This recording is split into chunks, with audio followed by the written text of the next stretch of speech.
Agora, trigonometria.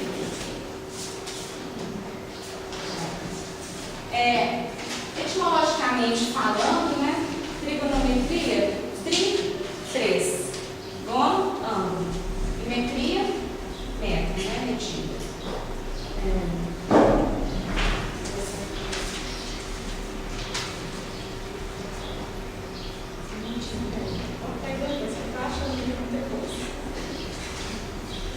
É uma palavra, né, de origem grega, tá? E no século III, né, antes de Cristo, Arquimedes de Siracusa, no segmento do trabalho que desenvolveu para calcular o perímetro de um círculo dado o respectivo raio, ele calculou o comprimento de grande número de cordas e estabeleceu algumas fórmulas trigonométricas, tá? As medições e os resultados dos cálculos feitos pelos astrônomos, eles eram registrados em tábuas, né? E naquele papiro de Linde também.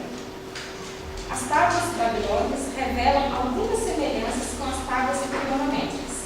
Surgiu, então, na segunda metade do século II a.C., um marco na história da trigonometria, o Parco de Nicéia.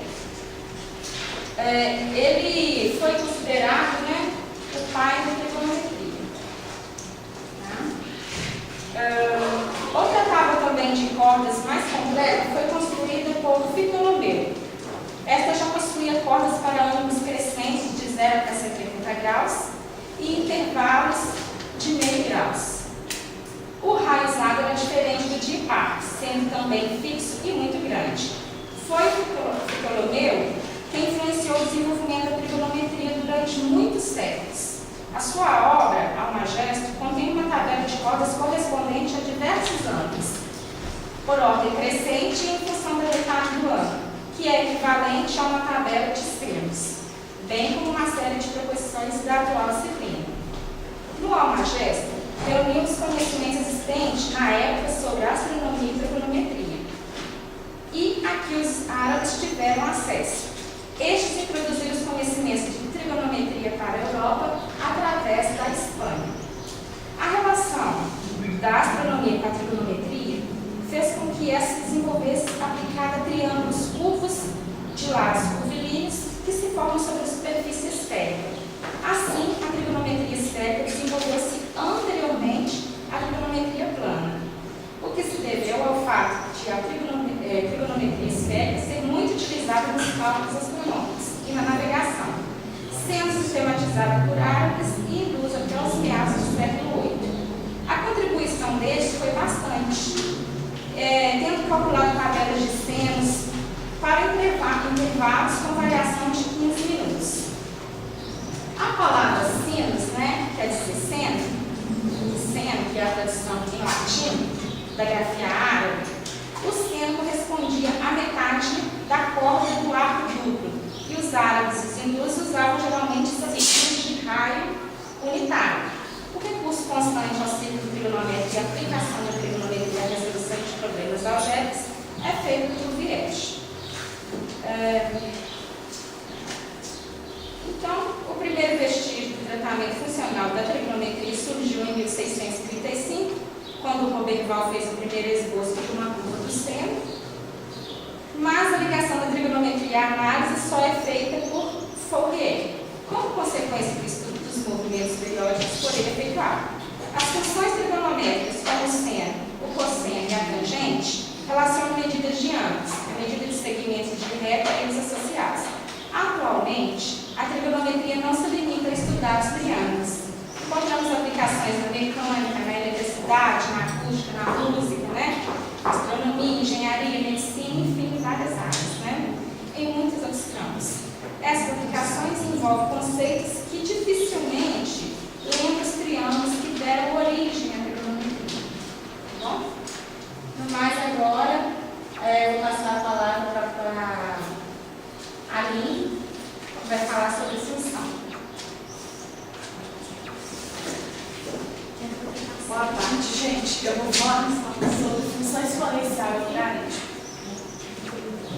Gente, a história da função, o estudo da função vem de muito tempo e pode ter sido a questão da sua origem. É possível estar em dois lugares ao mesmo tempo? A responder essa questão. A resposta é não. A ideia de função originou exatamente a resposta matemática dessa pergunta e se desenvolveu com o estudo do italiano Galilei no século XVI, em qual o movimento, né, todo mundo sabe da história dele, o movimento lá da Terra, ele analisou e fez o estudo. A partir desta ideia surgiu um conceito de função. E na natureza foi observado que existem muitos movimentos que podem ser utilizados, que se encaixam no conceito de função. Gente, por que estudar função é importante? Quando os alunos estudam função, ele adquire um conceito algébrico e, além de tudo, ele aprende a analisar gráfico, grandeza e proporção. Função exponencial, ele foi desenvolvido pelo Bernoulli, ele publicou o seu livro, e a função exponencial, todo mundo sabe que é a função que representa uma variável com expoente, né? Gente, um exemplo prático dessa curva é os cabos usados para companhia elétrica. Por quê? O cabo da companhia elétrica, ele não pode encostar um no outro.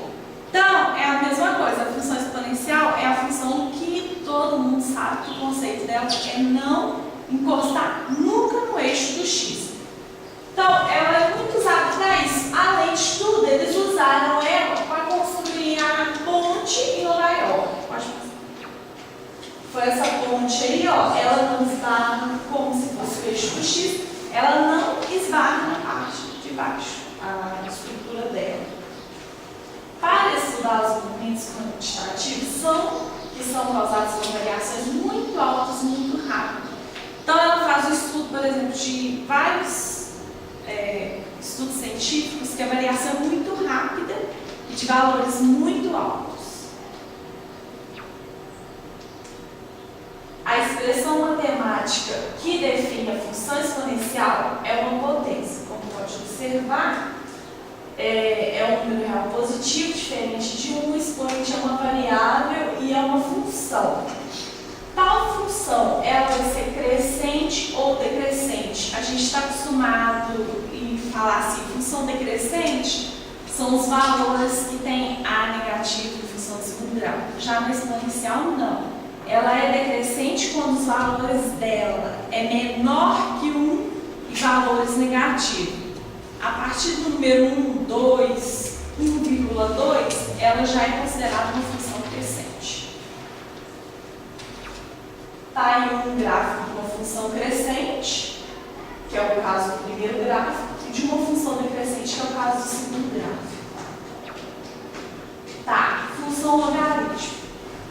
Ela surgiu no século XVII e ela surgiu para facilitar o cálculo da astronomia e da navegação, que ela surgiu. E também com a função assim, de facilitar muitos cálculos, de facilitar a multiplicação e divisão, trazendo para adição e subtração. E John Napier, ele criou a chamada tábua de logaritmo, que ao passar dos anos, ela foi substituída pela calculadora.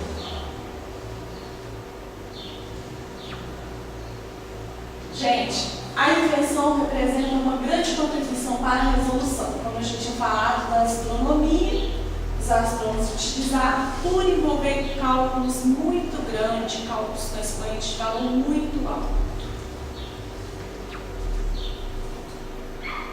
Consequentemente, gente, a exponencial e a logarítmica, uma é o inverso da outra. Está um exemplo aí de um gráfico de uma função logarítmica. A função logarítmica, ela é definida por log quando x é um número real positivo e b é um número real positivo diferente de 1. Essa é a